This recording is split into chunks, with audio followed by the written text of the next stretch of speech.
Сәлем достар, бүгін лавр жапырағынан әжімге қарсы маска жасаймыз.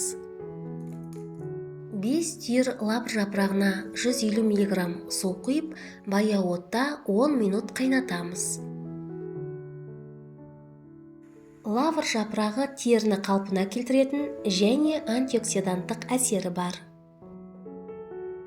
Дайын болған лавр қайнатпасын сүзгіден өткіземіз.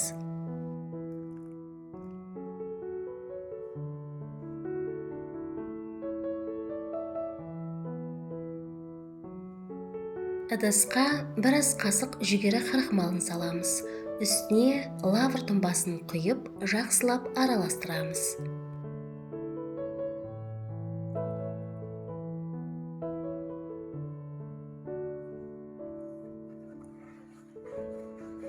Қоспаны баяу отқа қойып, үнемі араластыра отырып, қоюланғанша пісіреміз.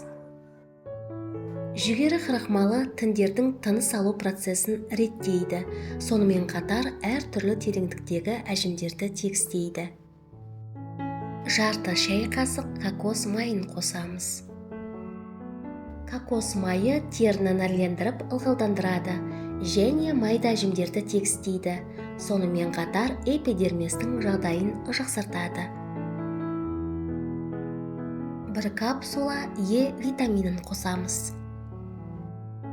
Е дәрумені теріге өте пайдалы, өйткені ол эпидермис жасушаларын жаңартады және терінің қартаюымен тиімді күреседі.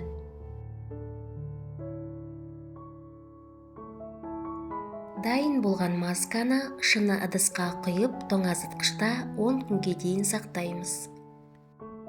Достар, егер мені қолдағыңыз келсе, каналға жазылыңыз, лайк басыңыз, видео рецепттермен достарыңызбен бөлісіңіз. Масканы қолданар алдында аллергиялық сынақтан өткізіңіз, білегіңізге жағып 30 минутқа қалдырып көріңіз.